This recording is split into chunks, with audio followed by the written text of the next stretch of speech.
एशियाई खेलों में भारत ने पूरी की तमगों की सेंचुरी। भारतीय मर्दों की क्रिकेट टीम और मर्दों की कबड्डी टीम ने जीता सोना। बैडमिंटन के मर्दों के डबल्स में चिराग शेट्टी और सात्विक साईराज ने जीता तलाई तमगा। खवातीन कबड्डी टीम ने भी जीता सोना। तीरंदाजी में भी जीते 2 तलाई तमगे। सदर जमहूरिया, वजीर आजम और खेल के खिलाड़ियों को पेश की मुबारकबाद।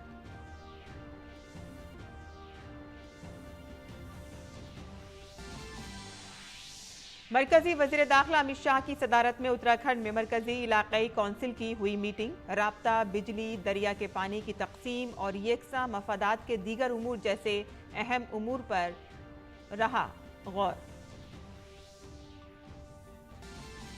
जीएसटी कौंसिल की 92वीं मीटिंग के बाद वजीर खजाना निर्मला सीतारमण ने दी जानकारी। मिलेट्स पर जीएसटी में की गई है कमी।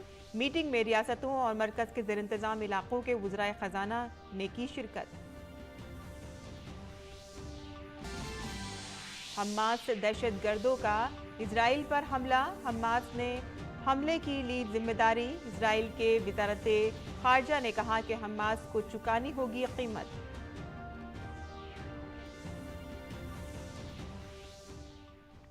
आदाब नाज़रीन, खबरनामे में आपका इस्तकबाल है। मैं हूं साइमा खान। अब खबरें तफसील से। भारतीय मर्दों की कबड्डी टीम ने 19वें एशियाई खेलों में तलाई तमगा जीतकर तारीख रकम की है। एक सनसनीखेज फाइनल मुकाबले में भारत ने ईरान को 33-29 से शिकस्त दी। फाइनल मैच में उस वक्त काफ़ी तनाज़ा हुआ कि जब एक मुतनाज़ा फैसले की वजह से तकरीबन आधे घंटे तक मैच रोक दिया गया। बिलाखिर फैसला पलट दिया गया और फैसला भारत के हक में दिया गया और इसके बाद भारत ने यह मैच जीतने में ज़्यादा वक्त नहीं लगाया और गोल्ड मेडल पर कब्जा कर लिया।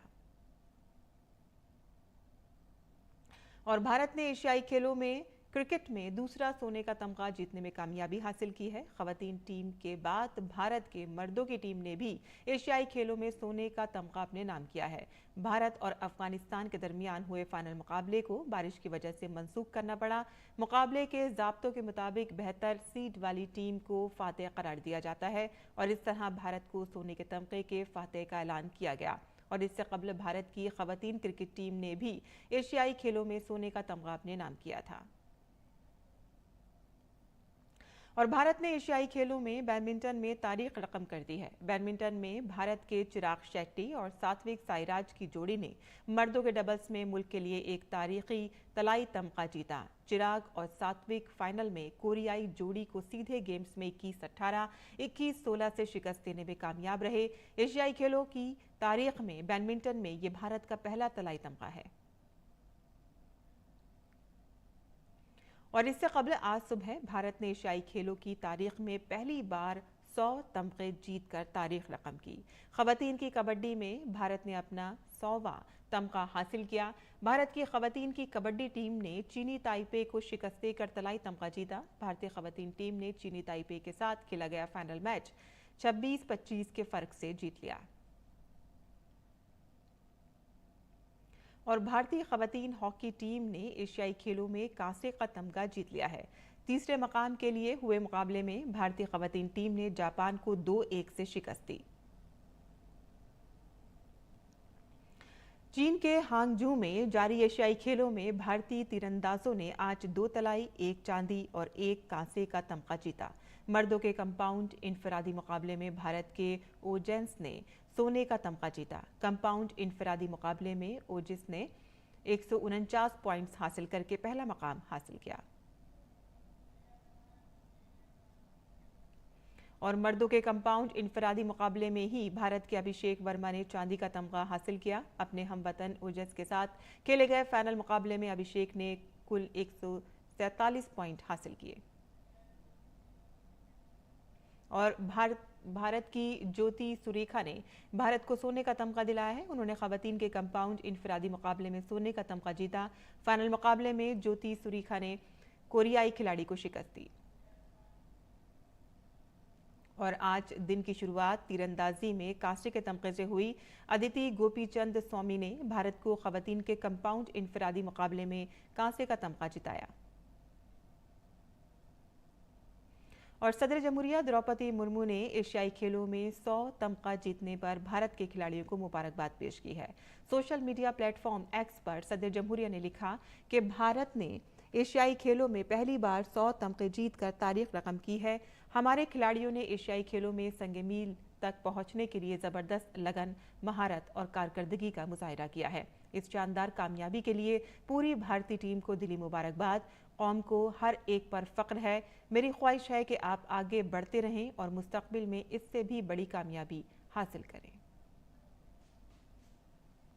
वज़ीर-ए-आज़म नरेंद्र मोदी ने एशियाई खेलों में शानदार कारकर्दगी और हुसूलियाबियों पर अपने एथलीटों को मुबारकबाद पेश की है। भारतीय अवाम पुरजोश है कि हमने 100 तमगों की शानदार कामयाबी हासिल की है। मैं अपने खिलाड़ियों को तहे दिल से मुबारकबाद पेश करता हूं, जिनकी कोशिशों की बदौलत भारत ने ये तारीख़ी कामयाबी हासिल की है। उनकी शानदार कारकर्दगी ने तारीख रकम की है और हमारे दिलों को फ़ख्र से भर दिया है। मैं 10 तारीख को अपने एशियाई खेलों के दस्ते की मेज़बानी करने और अपने खिलाड़ियों के साथ बातचीत करने का मुंतज़िर हूँ। मरकजी वज़ीर खेल अनुराग सिंह ठाकुर ने एशियाई खेलों में 100 तमगे जीतने पर खिलाड़ियों को मुबारकबाद पेश की है। उन्होंने कहा है कि इससे मुस्तकबिल के खिलाड़ियों को तहरीक मिलेगी। हुई मेडल्स की बौछार, इस बार 100 पार। आपने वर्तमान और भविष्य के खिलाड़ियों के लिए एक नई प्रेरणा दी है और चीन में जब जब गोल्ड जीता तब तिरंगा शान से लहराया है। और 100वां मेडल किसी और गेम में नहीं, भारत की कबड्डी टीम ने जिताया है। एशियन गेम्स के 72 साल के इतिहास में इस बार हमारे एथलीट्स ने कई विश्व रिकॉर्ड तोड़े और बहुत सारे एशियन रिकॉर्ड्स बनाए भी। वज़ीर खेल अनुराग सिंह ठाकुर ने हॉकी टीम की सताइश करते हुए कहा कि मुल्क में अब खेल के लिए माहौल बन रहा है। हॉकी टीम की परफॉर्मेंस बहुत शानदार भी रही। कई मैच तो ऐसे दिखे जैसे एक तरफा ही हो। और मैं ये कहना चाहता हूँ, ये हमारा मनोबल भविष्य के टूर्नामेंट्स के लिए भी बढ़ा रहा है। और ओलंपिक कोटा जीतने के साथ साथ कई खिलाड़ियों ने सुनिश्चित किया है कि अगली बार ओलंपिक्स में भी हम शानदार प्रदर्शन करेंगे। कुछ और मेहनत करनी अगले 1 वर्ष के लिए और लगातार अब भारत में वो माहौल बनता जा रहा है खेलों के प्रति। मुझे आज भी याद है जब प्रधानमंत्री जी ने 2014 में शुरू किया था और कहते थे हमें सोच बदलनी है, सुविधाएं देनी है, परिणाम अपने आप आएंगे। खेलोगे तो खिलोगे, ये उनका नारा था। आज खिलाड़ी खेल रहे हैं और हिंदुस्तानियों के चेहरे खिल रहे हैं। आगे बढ़ते हैं, जहां मरकजी वज़ीर दाखिला अमित शाह उत्तराखंड के दौरे पर हैं। अमित शाह ने देहरादून में मुनक़िद 49वें All India Police Science Congress में शिरकत की। इस दौरान उन्होंने एक नुमाइश का दौरा भी किया और इससे कबल अमित शाह ने नरेंद्र नगर में मरकजी इलाकाई कौंसिल की मीटिंग की सदारत की। कौंसिल के 24वें इजलास में कौमी अहमियत के कई उमूर ज़ेर बहस आए। मरकजी वज़ीर ख़जाना निर्मला सीतारमण की सदारत में आज दिल्ली में GST कौंसिल की 52वीं मीटिंग हुई। मीटिंग में रियासतों और मरकज़ के ज़ेर इंतज़ाम इलाकों के वज़राए ख़जाना ने शिरकत की। मरकजी वज़ीर ख़जाना निर्मला सीतारमण ने कहा कि GST एपेलेट ट्राइब्यूनल की तश्कील का फैसला पहले ही कर लिया गया था। आज कौंसिल ने इस ट्राइब्यूनल के चेयरमैन और मेंबरान की तकर्रुरी के हवाले से एक अहम फैसला किया है। वज़ीर ख़जाना ने कहा कि यह फैसला किया गया है कि चेयरमैन और मेंबरान की मुद्दत ज़्यादा से ज़्यादा 70 साल तक होगी और इससे पहले ये 67 साल की थी। For the president and the members, it was 67 and 65 respectively. Whereas what we have now done is the tenure can be up to 70 and 67 respectively. For the president it is 70, earlier it was 67. For the member it is 67 now, earlier it was 65. The minimum age of appointment of course was not specified earlier, but we are now saying for the appointment as president and member is recommended to be 50 years minimum age. Advocates up to 10 years of experience. Am I right, Sanjay? Up to 10 years of experience they should have minimum to be able to be considered for appointment as a judicial member. वजीर खजाना ने कहा कि ज्वार या श्री अन्न को फरोग देने के लिए जीएसटी काउंसिल ने फैसला किया है कि अगर बाजरा या दीगर ज्वार को पाउडर की शक्ल में किसी दूसरे आटे के साथ मिलाया जा रहा है जहां वजन के लिहाज से कम 70% बाजरा हो तो इन मसनूआत पर 0% जीएसटी लगेगा। In powder form, millets being blended with any other atta, for instance, where the millets composition is 70%, we state that they will be having a 0% GST if sold in other than pre-packaged and labeled form, meaning when they are sold loose or when they are packed but with no pre-packaging in the sense of branding or name or what, nothing else.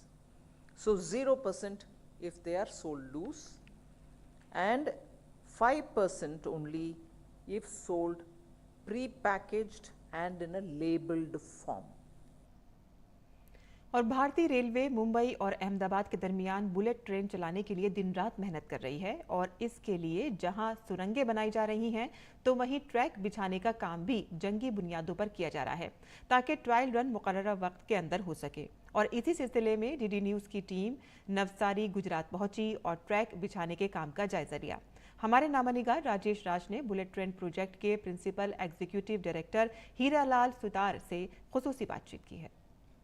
हम उस जगह पर अभी खड़े हैं जो Mumbai Ahmedabad bullet train का track bed जहां पर बिछाने का काम तेजी से चल रहा है और इसके बाद किन किन स्थितियों से यह पटरियां गुजरेंगी और कैसे बुलेट ट्रेन दौड़ेगी, इस मुद्दे पर बातचीत करने के लिए हमारे साथ principal ED bullet train project Hiralal Sutar हैं जो अभी इसी स्थल पर मौजूद हैं। सर, सबसे पहले तो ये कि यह जो प्रोजेक्ट है यह कहा जाता है कि एक ड्रीम प्रोजेक्ट है, कैसे ये ड्रीम प्रोजेक्ट है और कैसे जो एग्जिस्टिंग पटरियां हैं उन पटरियों से ये पटरियां अलग होंगी?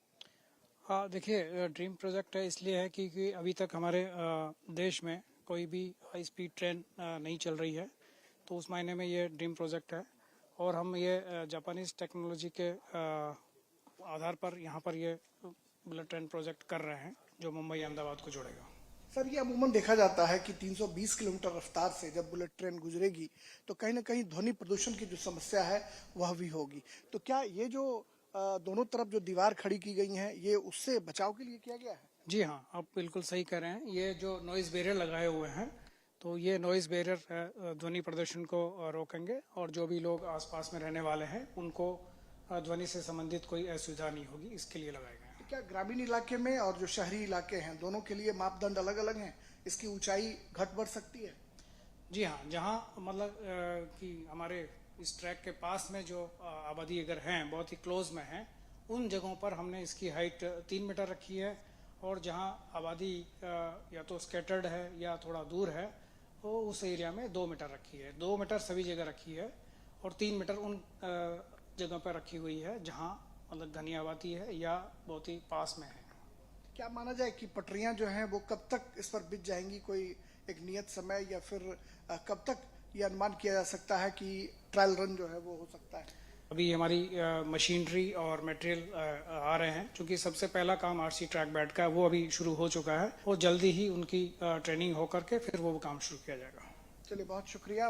ये हीरालाल सुतार जो प्रिंसिपल ईडी हैं उनका कहना है कि ये जो ट्रैक जो तैयार किया गया है ये बिल्कुल अत्याधुनिक है और कहीं ना कहीं जब रेल की पटरियों पर जब ट्रेन चलते हैं छुक छुक करते हुए तो उसका रोमांच आपने पहले देखा होगा, लेकिन जब बुलेट ट्रेन इन पटरियों पर चलेंगे तो 320 किलोमीटर प्रति घंटे की रफ्तार से, तो उस रफ्तार को मेंटेन करने के लिए इसे जापान के सहयोग से तैयार किया जा रहा है ताकि ये पटरियां बुलेट के लिए उपयोगी साबित हो सके और जल्द से जल्द निर्माण कार्य जो है उसको गति देने की कोशिश की जा रही है। कैमरामैन मनमोहन सिंह के साथ नवसारी गुजरात से मैं राजेश राज, डीडी न्यूज के लिए। वज़ीर-ए-आज़म नरेंद्र मोदी ने यौम आज़ादी के मौके पर अपनी तकरीर में लाल किले की फसील से कई अहम ऐलानात किए थे। वज़ीर-ए-आज़म मोदी ने इन ऐलानात का जायजा लेने के लिए एक अहम मीटिंग की सदारत की। अपनी यौम आज़ादी की तकरीर में वज़ीर-ए-आज़म ने गरीब और मुतवस्सित तबके की रिहाइश के लिए सस्ते कर्जे को यकीनी बनाने का जिक्र किया था और इसी मुनासबत से वज़ीर-ए-आज़म ने तैयारियों का जायजा लिया। यौम आज़ादी की तकरीर में घरों के लिए शमसी तवानाई को यकीनी बनाने का जिक्र किया गया था। वज़ीर-ए-आज़म ने इन स्कीमों पर अमल दरामद की तैयारियों का भी जायजा लिया। सिक्किम के वज़ीर आला प्रेम सिंह तमांग ने आज मंगन जिले के सैलाब मुतासरा इलाकों और राहत कैंपों का दौरा किया।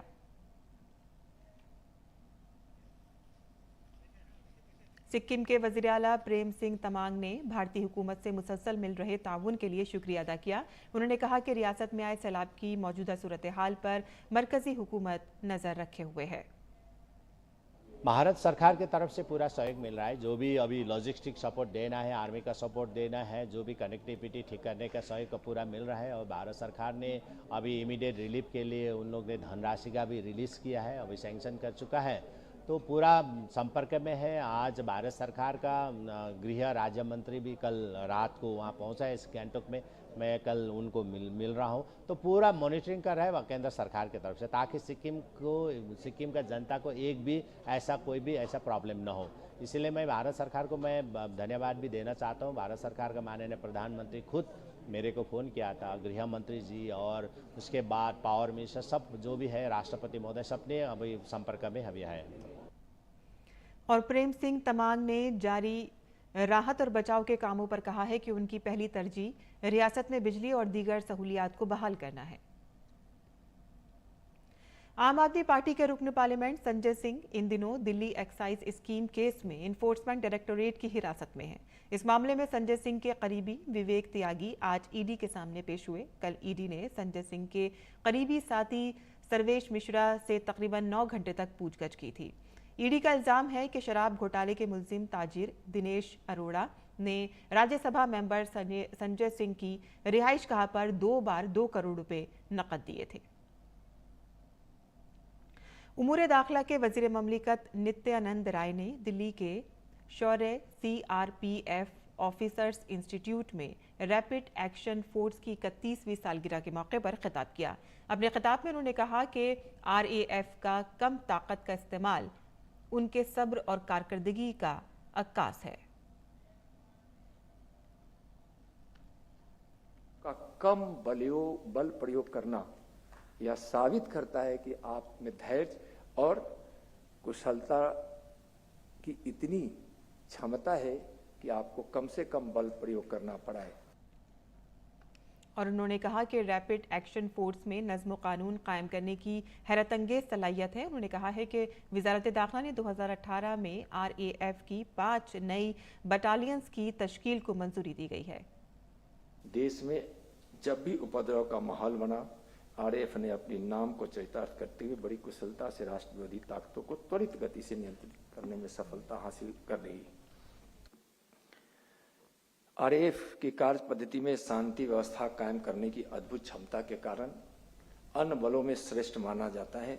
वर्तमान परिदृश्य में RAF ने कठिन से कठिन क्षेत्रों में कानून व्यवस्था को संभाला है। यही कारण है कि गृह मंत्रालय ने 2018 में द्रुत कार्यबल की 10 बटालियनों के अतिरिक्त 5 नई बटालियनों के गठन की स्वीकृति दी है। और आगे बढ़ते हैं, जहां 2000 रुपए के नोट बदलने और इसे अपने अकाउंट में जमा करने का आज आखिरी दिन था। आज के बाद 2000 रुपए के नोट ना तो बदले जाएंगे और ना ही बैंकों में जमा किए जाएंगे। और इससे कबल RBI ने बैंकों में 2000 रुपए के नोट जमा करने की आखिरी तारीख 30 सितंबर मुकर्रर की थी, लेकिन RBI ने नोटों को तब्दील करने और इसे अकाउंट में जमा करने की तारीख 7 अक्टूबर तक बढ़ा दी थी। और एक बड़ी खबर में, इजराइल पर हमास के दहशतगर्दों ने हमला कर दिया है। इजरायली वजारत दिफा ने दहशतगर्दों के दाखिले की तस्दीक की है और इसके अलावा इजराइल पर सैकड़ों रॉकेट दागे जा चुके हैं। इस हमले में अब तक 22 अफराद हलाक और 545 से ज़ायद जख्मी हो चुके हैं। हमास ने इस हमले की जिम्मेदारी कबूल की है। इसी दौरान इजरायली फौज ने कहा है कि गजा की पट्टी से बड़ी तादाद में फिलिस्तीनी अस्करियत पसंद इजराइल में घुस आए हैं। सरहदी इलाकों में रहने वाले लोगों को घरों में रहने का हुक्म दिया गया है। इत्तलात के मुताबिक इजराइल ने गजा की पट्टी में जंग का ऐलान किया है। मालूमात के मुताबिक फिलिस्तीनी अक्सरियत पसंदों ने हफ्ते की अलग सुबह गजा की पट्टी से इजराइल पर दर्जनों रॉकेट फायर किए, जिसके चंद घंटों बाद तीरंदाजी की इत्तलात मिली।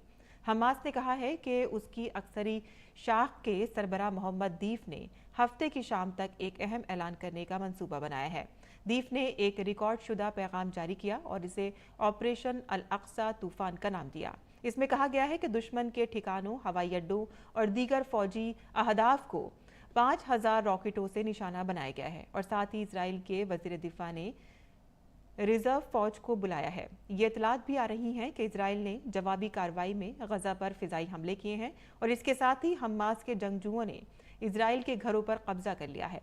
मौजूदा सूरत हाल के पेश नज़र बेंजामिन नेतन्याहू ने हंगामी इजलास बुलाकर जंग का ऐलान कर दिया है। दहशतगर्द तंजीम हमास के इजराइल पर हमले के बाद से इजरायली फौज ने ऑपरेशन आयरन तलवारों का ऐलान किया है। ये बात इजराइल की फौज ने अपने सरकारी बयान में कही है। हमास के दहशतगर्दाना हमले के बाद इजराइल के वजीर दिफा योव गैलेंट ने अपने सरकारी बयान में कहा है, उन्होंने कहा कि हमास के दहशतगर्दों ने आज सुबह एक संगीन गलती की है और इजराइल के खिलाफ जंग शुरू कर दी है। इजरायली सिक्योरिटी इदारों के सिपाही हर जगह दुश्मनों से नबर्द आजमा हैं। मैं इजराइल के तमाम शहरियों से हिफाजती हिदायत पर अमल करने की अपील करता हूं और इजराइल ये जंग जीत जाएगा। इजराइल पर हमास के हमले पर वज़ीर-ए-आज़म नरेंद्र मोदी ने सोशल मीडिया प्लेटफॉर्म एक्स पर कहा है कि इजराइल में दहशतगर्दाना हमले से सदमे में हूँ। हमारी ताज़ियत और दुआएं मासूम मुतासरीन और उनके अहले खाना के साथ हैं। हम इस मुश्किल वक्त में इजराइल के साथ यकजहती के साथ खड़े हैं। वहीं इजराइल पर हमास के हमले की वजह से भारत ने इजराइल में अपने शहरियों के लिए एडवाइजरी जारी की है, जिसमें मकामी इंतजामिया की हिदायत पर अमल करने का मशवरा दिया गया है। भारतीय शहरियों को मशवरा दिया गया है कि वो गैर ज़रूरी नकलो हरकत से गुरेज करें और महफूज मकामात के करीब रहें।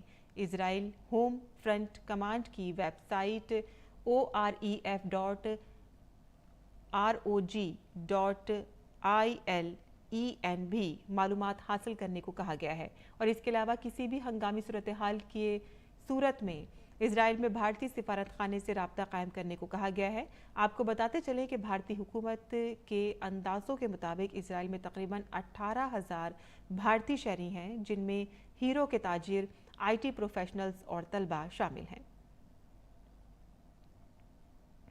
और भारत में इजराइल के सफ़ीर नूरुल गिलान ने हमास के खबरों की तस्दीक करते हुए सोशल मीडिया एक्स पर लिखा है कि यहूदी छुट्टी के दरमियान गजा से इजराइल पर मुश्तरका हमला हो रहा है, जिसमें हमास दहशतगर्द तंजीम के जरिए रॉकेट और ज़मीनी दरअंदाजी की कोशिशें की जा रही हैं। सूरत हाल मामूल पर है, लेकिन इजराइल इससे जल्द निकल आएगा।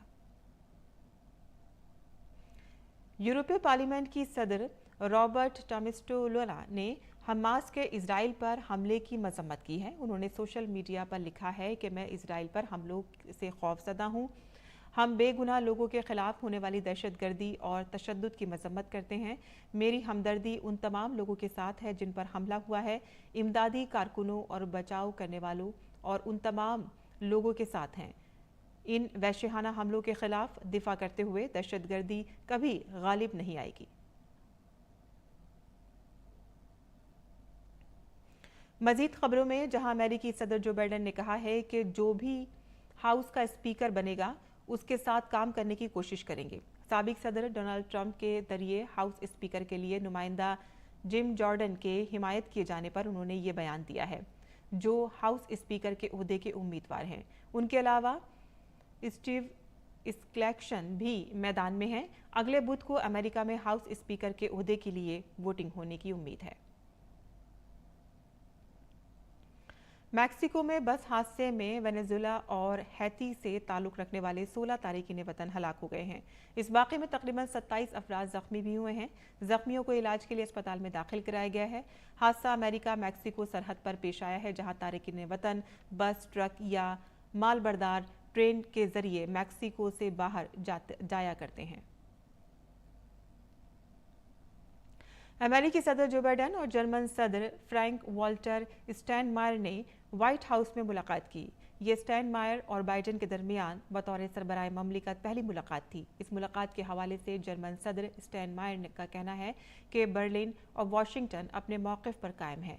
आपको बताते चलें कि जैसे जैसे अमेरिका में सदारती इंतखाबात जोर पकड़ते जा रहे हैं, कांग्रेसी रिपब्लिकन्स को यूक्रेन की हिमायत जारी रखने की मुखालिफत का सामना है।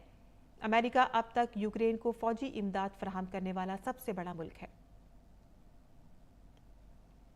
और हमारा खबरनामा यही ख़त्म पसीर होता है। हमारी पूरी टीम को दें इजाज़त। आदाब।